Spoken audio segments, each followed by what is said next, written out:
on voulait discuter à partir de ces cas, de cet exemple de Marc Estève et l'Institut de Curie, discuter un peu sur la performance et comment on l'abordait dans les hôpitaux.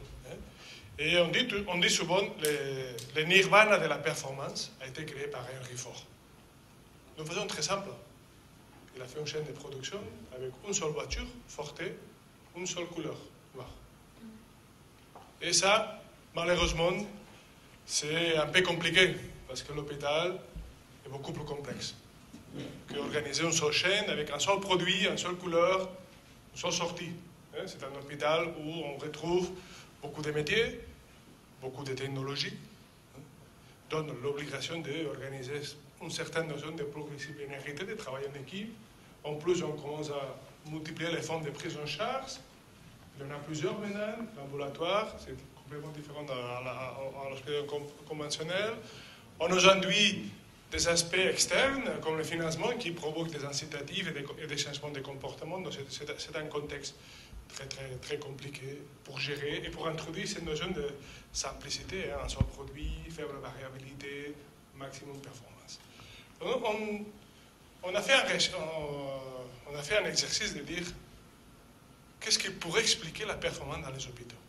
Et de plus en plus, on trouve dans la recherche, dans l'académie, dans les travaux, dans les études, des publications qui commencent à s'interroger sur ça. Management in healthcare, pourquoi le management influence la performance.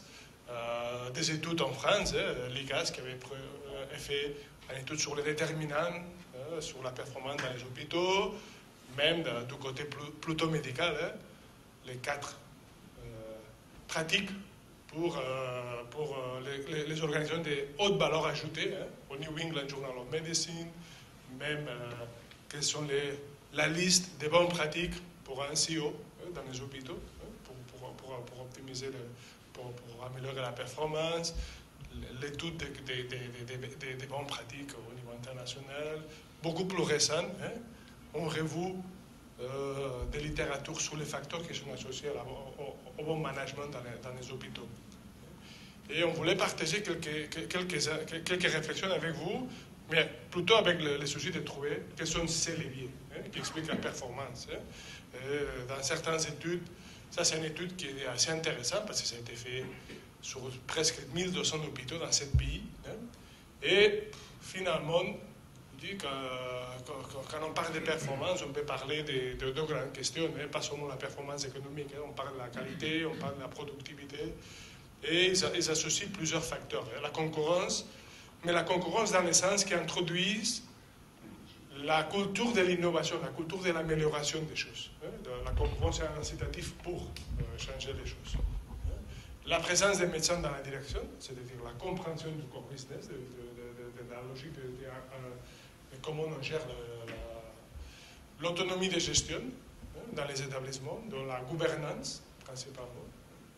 Et les grands hôpitaux sont associés avec performance. Plutôt, l'étude, ils disent plutôt à l'inverse. Les très petits hôpitaux sont complètement éloignés de la performance. Des hôpitaux à moins de 100 lits sont très difficiles à gérer, à trouver des standards de performance importants. Et il se trouve statistiquement la variable hôpitaux privés, avec but lucratif ou pas. Mais c'est vrai que les auteurs explicitent aussi que c'est plus lié au fait que cette variable est très corrélée avec la gouvernance, l'autonomie de gestion et la professionnalisation de la gestion qu'à la nature privée en soi. En France, il y a aussi des études et les facteurs déterminants de la performance sont, il y a beaucoup de bon sens. Avoir un projet, ou pas, en tant qu'organisation. Où on voudrait se projeter. Adapter l'organisation à ces projets. Décliner les projets au niveau des services cliniques, avec la contractualisation interne, probablement que Marc Estève nous expliquait. Les outils de gestion et de suivi. Et il fixe aussi certains prérequis. Confiance et dialogue entre les acteurs. On est dans un milieu professionnel, on n'est pas dans un milieu très hiérarchisé comme une usine industrielle, comme celle que M. Faure avait proposée. La qualité, c'est une priorité. Si la qualité, c'est une priorité dans l'agriculture, en général, est associé à des meilleurs niveaux de performance et aussi cette capacité d'anticiper l'avenir, de voir quels sont les grands changements qui vont venir. Une étude qui est, à mon avis, un article qui est très fascinant parce que il n'y a que du bon sens sur le New England Journal of Medicine. Il dit 4 questions capitales. Avoir un projet, adapter l'organisation, évaluer ce qu'on fait, mesurer ce qu'on fait et apprendre à corriger. Le bon sens, finalement. Et tout ça est lié à la performance. L'étude sur la Mayo Clinic, facteur clé de succès, leadership médical, comme facteur clé de succès. Les compétences managériales, évidemment, si on veut. Les comités. L'organisation de l'hôpital en comité, en tant que ce sont des structures d'évaluer les pratiques, d'évaluer ce qu'on fait, de mesurer ce qu'on fait, de corriger ce qu'on fait.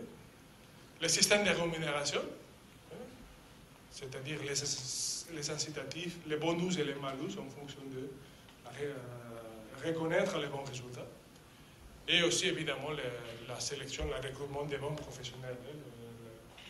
C'est finalement, il a un raisonnement très simple, c'est finalement 65% des charges des hôpitaux sont expliquées par les professionnels. Les niveaux des professionnels conditionnent beaucoup la performance. Non? À la limite, la performance, si on continue à regarder les études, ce qu'on trouve comme conclusion, c'est que la performance, finalement, est un concept plurifactoriel. Il y a des éléments qui partent de la stratégie, une stratégie qui doit être en plus partagée, pas seulement élaborée dans un bureau, un comité restreint. Les éléments qui lient à la gouvernance et à la participation des médecins au management.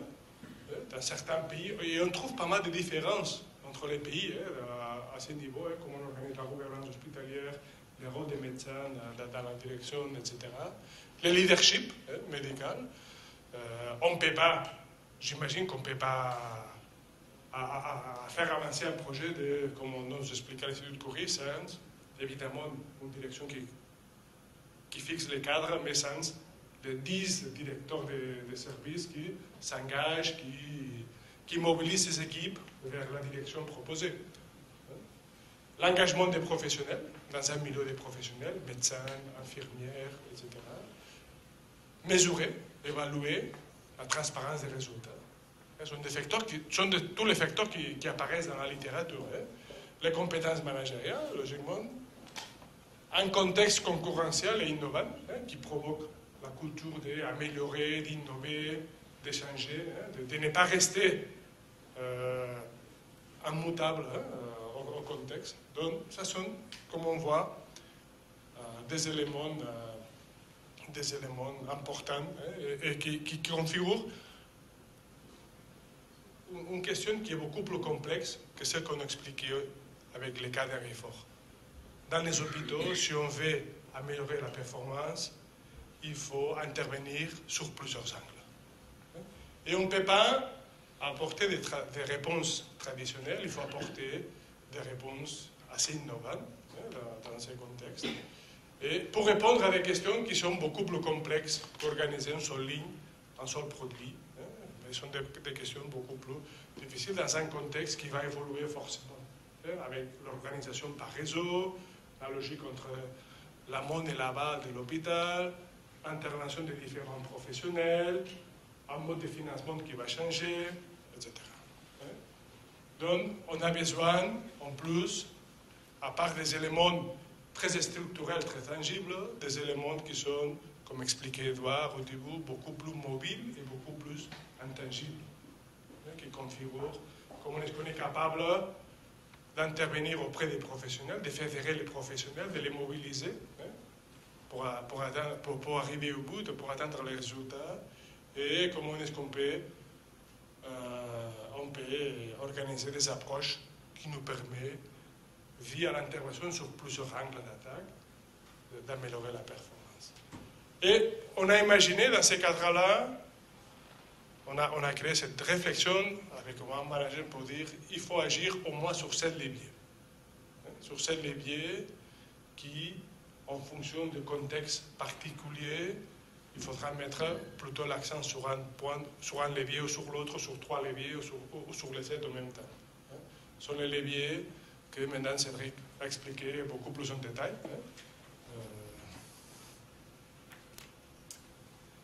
Merci, ouais. Oui, je vais la prendre. Avant de parler des 7 leviers, je voulais juste faire un petit témoignage, qui est un témoignage lié à ma fonction de consultant, parce que quand on est consultant, on est souvent le réceptacle de toute une série de frustrations dans les organisations.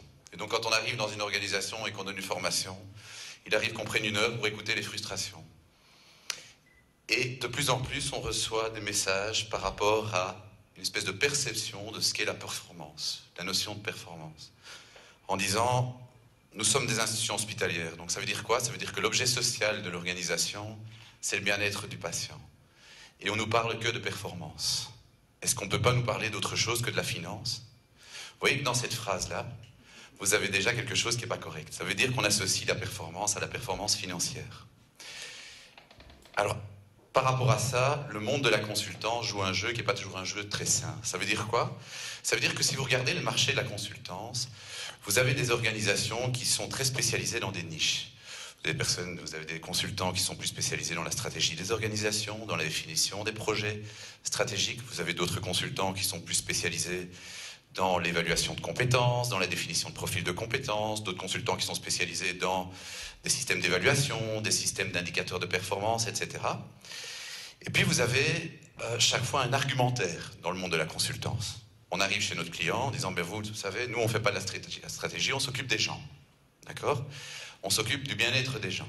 Et donc on instaure un climat qui est un peu binaire. Il y a d'un côté ceux qui s'occupent de la stratégie et de l'optimisation des coûts, et de l'autre côté ceux qui s'occupent des gens. D'accord ? Ces réducteurs m'ont créé cette perception et cette espèce de dualité de deux mondes qui ne devraient pas s'opposer et travailler ensemble. D'accord ? À côté de ça, on voit apparaître d'ailleurs toute une série de nouveaux concepts, comme le concept d'entreprise libérée, qui est un très beau concept en soi, mais si on pousse ce concept jusqu'au bout, on peut tomber dans des dérives qui font qu'on considère les organisations comme étant des démocraties. Des démocraties dans lesquelles tout le monde a le droit de participer, donner son avis, faire évoluer les choses, être dans le co-développement, la co-créativité. Donc tout ça, d'un point de vue purement philosophique, c'est très bien, mais si on se focalise sur des aspects de durabilité, de continuité des organisations, on court un danger si on est extrêmement libre en tant qu'organisation. Donc on doit être vigilant par rapport à ça. Le fait de s'associer avec des bureaux qui ont des approches complémentaires par rapport à nous, ça permet de faire ce qu'on appelle la création de chaînes de valeur de performance. Ça veut dire qu'on a une approche, si on parlait de Ford, on veut parler de Taylor, au lieu d'avoir une approche taylorisée de la performance, qui est de dire, ben tiens, on va intervenir sur l'identité, on va intervenir sur l'adhésion, on va intervenir sur l'innovation. Et en fonction de chacun des champs, je vais choisir un consultant pour l'un, un consultant pour le deuxième, un consultant pour le troisième, etc. Deux dangers par rapport à ça. Premier danger, c'est que ce qui constitue la culture de vos organisations, c'est la consultance. Vous externalisez, les consultants viennent dans vos organisations et apportent une couleur particulière dans votre organisation. Si à un moment donné, vous avez une dizaine de consultants qui viennent dans l'organisation avec 10 couleurs qui ne s'assemblent pas forcément, vous avez un problème. Donc il y a une notion d'harmonisation et de coordination qu'il faut pouvoir apporter. Donc ça, c'est un danger qu'on peut avoir par rapport à cela. Deuxième danger qu'on peut avoir, c'est qu'il n'y a pas de politique cohérente. Il n'y a pas d'alignement entre ce qu'on peut faire d'un point de vue plus opérationnel et d'un point de vue stratégique. Alors avec Antares, ce qu'on a décidé de faire, c'est plutôt que de dire, tiens, ils jouent dans la stratégie, nous jouons dans le people, dans l'humain, on va s'assembler et on va créer une complémentarité de produits. On intervient sur ces 7 leviers qui sont des leviers de performance. Le premier levier, c'est l'identité. Là, on travaille plus sur la... Je ne vais pas aller dans les détails, dans les contenus, parce que ces contenus existent sur le marché, d'accord ? Je vous dirai en quoi ce sera innovant, et notre approche est innovante par après. En gros, l'identité, c'est la définition du projet stratégique, des orientations stratégiques, du projet médical, et c'est tout l'aspect plus macro de l'analyse. La gouvernance, c'est la mise en place d'une architecture décisionnelle. On essaye d'identifier... dans la gouvernance, les différents organes de décision, on définit les organigrammes, les descriptions de fonctions, etc. D'accord ? Ensuite, on arrive dans toutes les problématiques d'adhésion. Ça veut dire qu'est-ce qu'on va faire, qu'est-ce qu'on va mettre en place pour que le personnel adhère au projet collectif. Qu'est-ce qu'on va définir comme compétences requises dans l'organisation pour pouvoir être en phase avec le projet stratégique. Toutes les politiques de définition de profil de compétences, d'adhésion, d'évaluation, etc. Les aspects culturels, ici aussi, définition de valeur, se trouvent dans ce champ-là. Vous avez toutes les actions, je ne vais pas en parler ici, c'est toutes les actions qu'on peut mettre en œuvre pour assurer une adhésion par rapport aux orientations stratégiques et la mise en place de plans opérationnels. L'innovation. Alors l'innovation, c'est assez intéressant, parce que quand on regarde les études, on dit voilà, à l'avenir, il va falloir être innovant. Il faut sortir du cadre. Notre cadre de référence historique n'est pas le bon. D'accord ? En étant innovant, on favorise l'autonomie. Et parfois, on est tellement innovant qu'on oublie le cadre. Donc c'est intéressant, quand on parle de concept d'innovation, quand on parle de partage d'idées, ces idées doivent s'inscrire dans une ligne spécifique, qui est la ligne identitaire, la stratégie de l'organisation. Et puis il y a tout ce qui est mesure de progrès, tableau de bord, suivi des indicateurs, etc. Tous ces leviers sont des leviers de performance. Vous, si vous analysez le marché, vous pouvez trouver l'entièreté de ces leviers et vous travaillez avec des consultants qui vont vous aider là-dessus. Antares One Management vous propose de travailler dans une logique de complémentarité et vous propose de créer vous-même votre chaîne de valeur de la performance. Donc on n'a pas l'ambition de dire on va vous imposer une chaîne de valeur de la performance, voilà le trajet idéal. Parce que le trajet idéal dépend de votre culture, dépend de votre historique, dépend de ce que vous voulez faire sur le plan stratégique et dépend de toute une série de choses dont seuls vous êtes les maîtres. D'accord ? Nous on est des facilitateurs.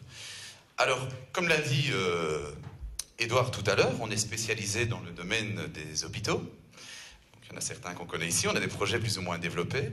Je vais vous présenter des exemples de trajets qu'on a pu mettre en place dans ces organisations et qui ont permis de créer de la valeur en termes de performance. Premier type de trajet qui est le suivant. Imaginez un contexte de fusion d'entreprise. Qu'est-ce qu'on va faire par rapport à un contexte de fusion d'entreprise ? On va travailler sur l'identité. Ça veut dire quoi ? Ça veut dire qu'on va définir un plan stratégique avec vous. Par rapport à ce plan stratégique, on va définir un modèle de gouvernance. Par rapport à cela, on va définir une organisation qui est une organisation, un organigramme, un modèle de gestion qui est le plus approprié par rapport aux orientations stratégiques que vous voulez mener. Donc un modèle de gestion. D'accord ? Alors, quand on part de ce principe-là, en tant que grosse organisation, souvent, on s'arrête là parce qu'on se dit, ce qui est important dans un contexte de fusion d'organisation, par exemple, c'est d'avoir une structure, c'est d'avoir des responsables, c'est d'avoir des descriptions de fonctions, et c'est d'avoir une organisation. D'accord ? Et alors, qu'est-ce qui se passe 2 ans après ? Les organisations viennent nous voir en disant, tiens, les gens résistent, les gens ne sont pas en phase avec ce que vous êtes en train de mettre en place. Pourquoi ? Parce qu'on a oublié des composantes. Donc ça veut dire qu'une fois qu'on travaille sur l'identité, après, on doit travailler sur, par exemple, la définition d'un style de management ou d'un style de leadership. Ça veut dire quoi ? Ça veut dire que dans notre organisation, si on veut évoluer vers cette orientation-là, on a besoin de managers qui soient beaucoup plus dans la délégation, qui soient beaucoup plus dans la facilitation. Si on évolue vers des responsabilités de pôle, par exemple, on est plus éloigné de nos collaborateurs, donc il faut pouvoir travailler l'autonomie, etc. Donc on va définir un style de leadership. Une fois qu'on a défini un style de leadership, c'est pas tout. Il faut pouvoir évaluer les compétences de nos managers actuellement, mesurer les écarts et mettre en place des plans de développement. D'accord ? Donc c'est ce qui s'appelle le développement et la formation. D'accord ? Et suite à cela, ce n'est pas tout. On a souvent l'habitude de dire, oui, vous les consultants, vous avez de belles idées, mais quelle est la vraie valeur ajoutée de ce que vous êtes en train de faire ? Et là, on peut mettre à disposition aussi tout l'aspect de gestion par objectif, d'indicateurs, et mise en place ce qu'on appelle le performance management, c'est-à-dire l'évaluation de l'atteinte ou non de ces objectifs. Donc c'est tout ce qu'on appelle le performance management. Exemple un peu traditionnel de ce qu'on peut faire en tant que intervenant dans la complémentarité Antares One Management. Antares travaillerait sur l'identité, sur les modèles de gouvernance, et nous on travaillerait plus sur le profil de leadership, l'évaluation des compétences et tout ce qu'on appelle le système d'évaluation et de gestion de performance. Alors je vais donner un deuxième exemple, qui est un exemple sur lequel on travaille beaucoup pour l'instant. Vous avez une organisation qui souhaite développer ce qu'on appelle l'amélioration continue. C'est une orientation stratégique, l'amélioration continue. On part de là, amélioration continue. C'est un des segments de l'orientation stratégique. Très bien. Alors on peut faire l'amélioration continue de 10 000 façons différentes. Par rapport à l'amélioration continue, nous on va travailler avec l'organisation et on va leur dire, ok, par rapport à l'amélioration continue, quel est le modèle de gestion que vous voulez mettre en place?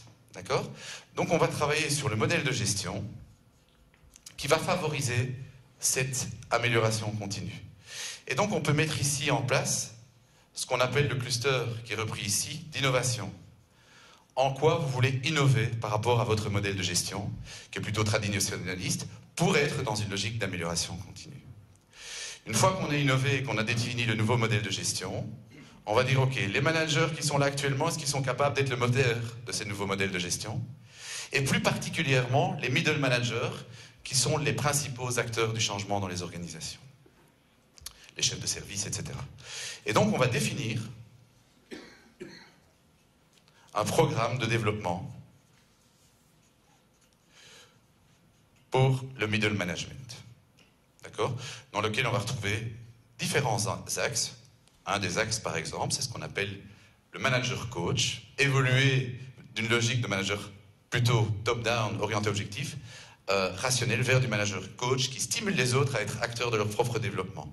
Exemple ici, management coach qui fait partie du programme. Et puis, vous avez des gestionnaires à la tête des hôpitaux qui vont vous dire, de nouveau, c'est bien gentil, management coach, c'est très à la mode, ça rend les gens heureux parce qu'ils participent à l'effort collectif, mais qu'est-ce qui me prouve que vous apportez une plus-value? Et donc, il faut de nouveau mettre en place des systèmes d'indication, d'indicateurs de performance. D'accord? Alors, tout ça, ça n'improvise pas. Ça veut dire qu'on peut aussi mettre à votre disposition des responsables de projet qui interviennent sur toute la chaîne de valeur du début à la fin. De nouveau, sur cet exemple, on retrouve la complémentarité entre Antares et One Management. Voilà, ici, c'est deux exemples un peu globaux.